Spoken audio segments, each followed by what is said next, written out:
Trump ইরানের সাথে যুদ্ধ করার জন্য 50,000 সেনাবাহিনী নামিয়েছে। আর দেশের প্রধানমন্ত্রী নরেন্দ্র মোদীজি উনি পশ্চিম বাংলায় মাননীয় মুখ্যমন্ত্রীর সাথে লড়াই করার জন্য 2.5 লাখ সেনাবাহিনী নামিয়েছে। প্রিয় বন্ধুরা, কথাটা আমি বলছি না, রাজ্যসভার সাংসদ সঞ্জয় সিং বলছেন। উনি বলছেন যে দেশের অবস্থা কোথায়। আজকে একটা রাজ্যে ভোট হচ্ছে, সেই ভোটের জন্য ইলেকশন করাবার জন্য 2.5 লাখ সেনাবাহিনী নামিয়েছে। কিসের জন্য? এখানে কি কোনো যুদ্ধ হবে নাকি অন্য কিছু? সাথে উনি আরও কেন্দ্র সরকারের সমস্ত রকমের দায়িত্ববান ব্যক্তিরা এসে এখানে আড্ডা দিয়েছে। সাথে রাজ্যসভা সঞ্জয় সিং কি বলছে দেখুন এখন।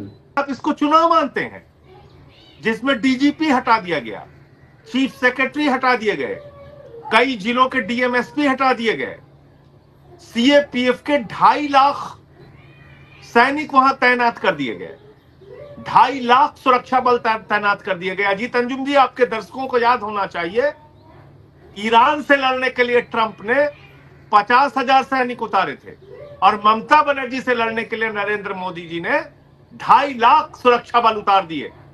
আইএসএফ এর ঝান্ডা নিয়ে বিজেপির মিছিলে ঢুকে পড়েছে। প্রিয় বন্ধুরা, আইএসএফ বিধায়ক নওশাদ সিদ্দিকী, যিনি বাংলায় আইএসএফ এর দায়িত্বে আছেন, ইন্ডিয়ান সেকুলার ফান্ড, সেই দায়িত্বে যিনি আছেন, উনি বলছেন আমরা চিহ্নিত করব সেই মানুষগুলোকে যে মানুষগুলো আইএসএফ এর পতাকা নিয়ে বিজেপির মিছিলে ঢুকে গেছিল। তাদের ব্যাপারে আইনিভাবে কঠোর ব্যবস্থা নেওয়া হবে। আইএসএফ বিধায়ক নওশাদ সিদ্দিকী বলছেন যে বিজেপির সাথে, বিজেপির চিন্তা ভাবনার সাথে, ওদের চিন্তাধারার সাথে আমাদের চিন্তাধারা মিলবে না, ওদের চিন্তাভাবনার সাথে আমাদের চিন্তাভাবনা মিলবে না। তো যে বা যারা করেছে তাদের ব্যাপারে কঠোর ব্যবস্থা নেওয়া হবে, আইএসএফ বিধায়ক নওশাদ সিদ্দিকী বলছে। দেখুন এখন কি বলছে।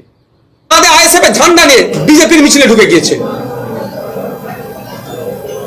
এই ঘটনা ঘটছে, আমরা চিহ্নিত করছি, তাদের বিরুদ্ধে আইনত ব্যবস্থা নেব। এসআইআর এর ট্রাইব্যুনাল ছাড়লেন কলকাতা হাইকোর্টের আইনজীবী। কিসের জন্য ছাড়লেন বা কেন ছাড়লেন সেটা তো উনি ভালো জানেন। তবে উনি শুনছি নাকি উনি ট্রাইব্যুনাল কেস ছেড়ে দিয়েছেন এক্স বিচারপতি।